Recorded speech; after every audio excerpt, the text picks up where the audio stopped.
Novamente, pessoal, agora que vamos dar continuidade à nossa semana número 2 do nosso PET Volume 3, falando um pouquinho sobre as atividades dessa semana, após a gente comentar dos conteúdos na nossa videoaula. Então vamos dar início aqui a essa videoaula das atividades da semana número 2 do nosso PET Volume 3. Vamos lá, pessoal. Temos aqui esse mapa mundi aqui, ó, aonde ele está nos...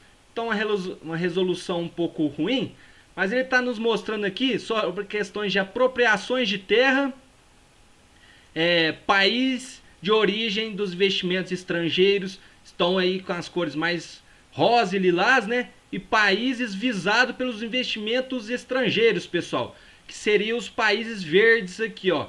Então esses países verdes são os países que recebem esses investimentos dos países de cor rosa e lilás, e aqui da cor rachurada, igual a gente estudou em outros mapas, né? Que são essas linhas tracejadas aqui, e que são países que investem e também sofrem investimento, né?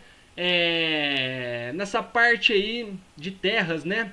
Na questão da apropriação de investimentos aí, na questão da apropriação de terras, igual está aqui na nossa legenda. Temos também aqui indicadores, né, do projeto da questão da segurança alimentar, de acordo com o 17. Na cor verde também temos os parceiros e a gente tem aqui principais manifestações, onde teve principais... esse símbolo representa onde a gente teve as manifestações contra o aumento do preço, né, dos alimentos, né, para a gente estar diminuindo essa insegurança alimentar, né, ou seja, ter uma melhor segurança alimentar e nutricional. Então esses dados aqui são de 2015, né, a fonte está aqui, para vocês poderem pesquisar depois também.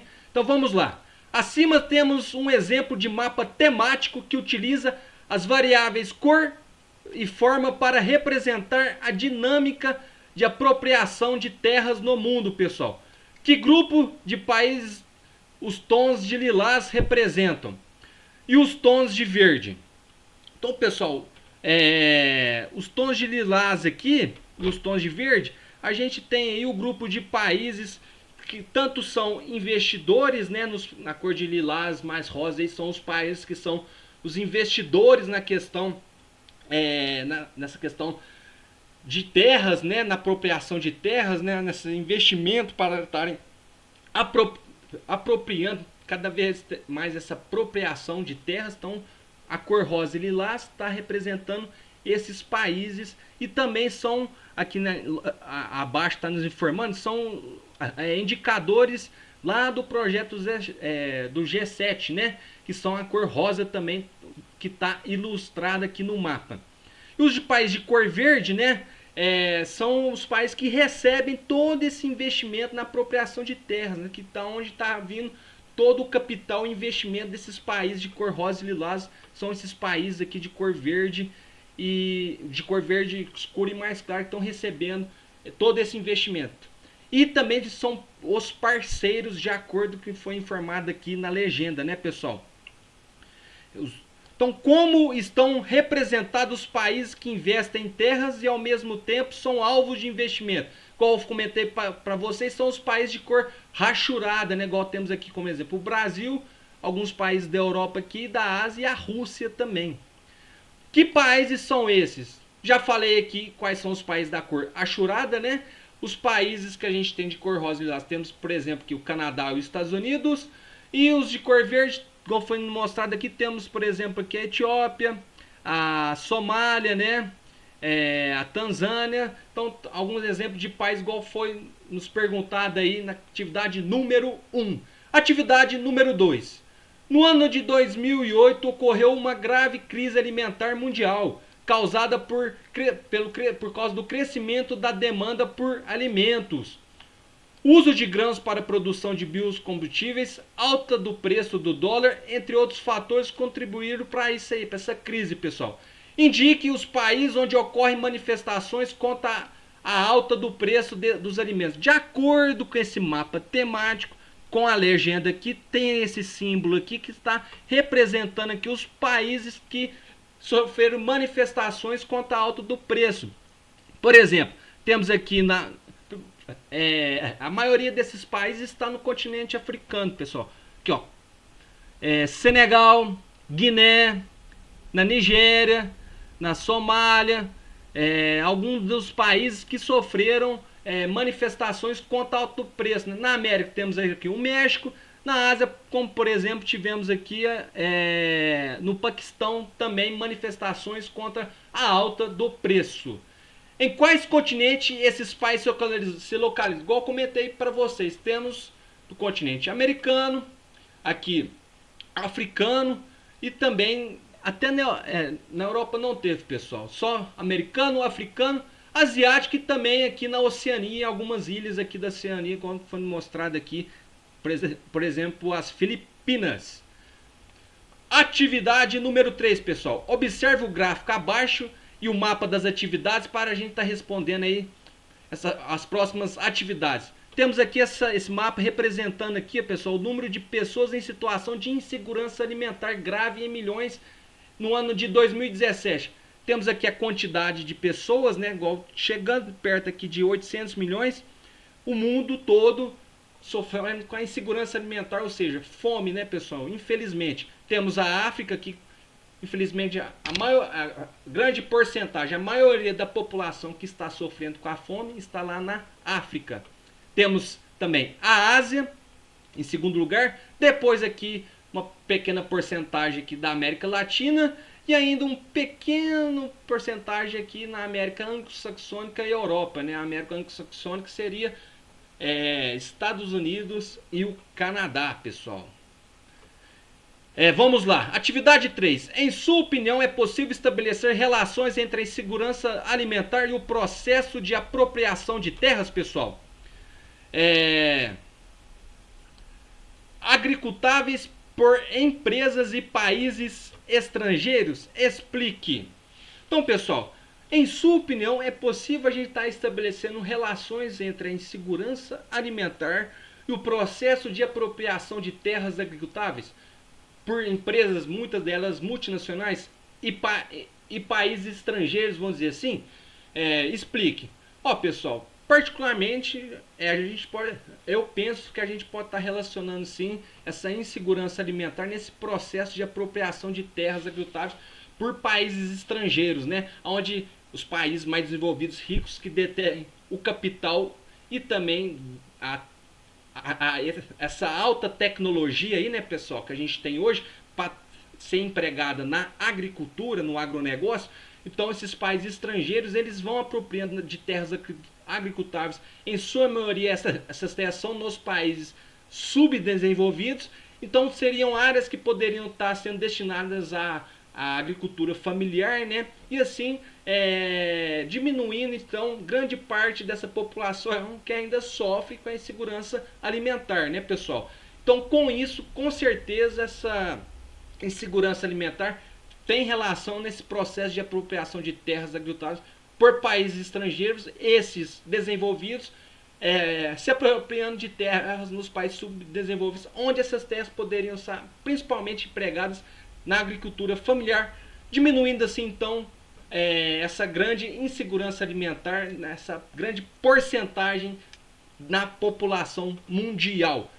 Número 4. De acordo com a ONU, quando uma pessoa é considerada em uma situação de insegurança alimentar grave.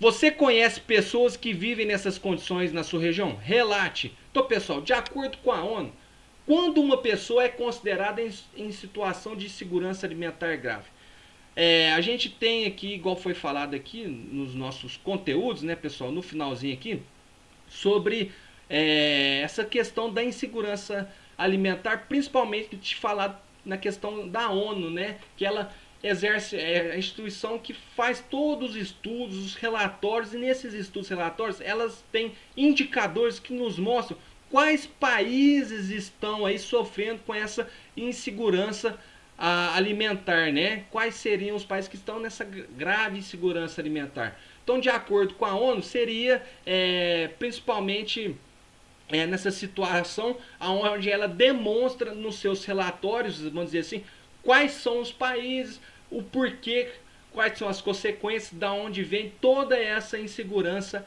alimentar. Você conhece pessoas que vivem nessas condições na sua região? Relaxa.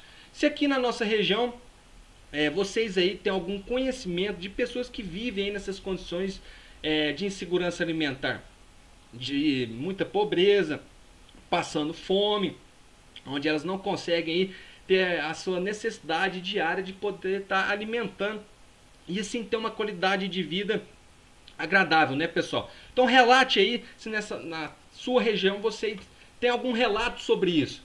Particularmente aqui na nossa região de Sacramento, eu não conheço assim condições graves de fome, né, dessa falta de alimento, dessa segurança alimentar. Pode ser que alguma fazenda, alguma região de forma clandestina tenha essas condições aí, de maus tratos, até de, vamos dizer assim, de escravidão através do trabalho, né? Então, relatem se por acaso vocês conhecem, temos que denunciar também, pessoal, essas questões de condições aí de insegurança alimentar. Por último, a mortalidade infantil, uma das consequências da falta de uma alimentação regular.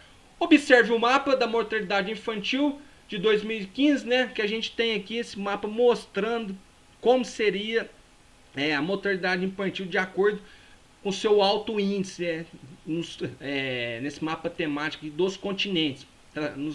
A anamorfose geográfica ou cartográfica é uma forma de representação do espaço geográfico em que há distorção da proporcionalidade entre os territórios para adequá-los aos dados quantitativos que norteiam o mapa. A partir da observação do mapa, descreva a situação da mortalidade infantil na Europa, na Ásia e na Oceania. Então, pessoal, a partir dessa observação desse mapa temático, vocês vão estar descrevendo como é a situação dessa mortalidade infantil na Europa, na Ásia e também aqui no continente da Oceania.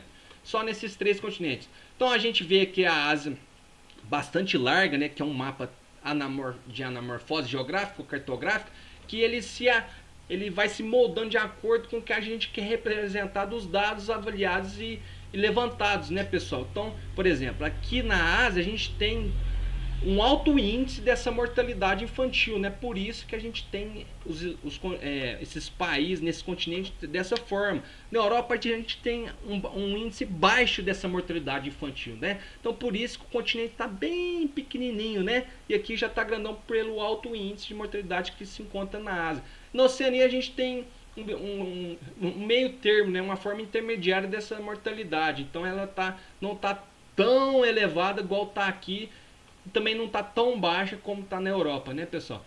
Então essas aí foram as dicas, né, das atividades dessa semana número 2, agora do nosso PET volume 3. Desculpem as falhas do professor, pessoal. Realizem as atividades para que vocês atinjam a carga horária tão importante para que vocês tenham aí um ano letivo positivo. Desejo aí uma semana abençoada a todos. Um abraço, fiquem com Deus e tchau, tchau!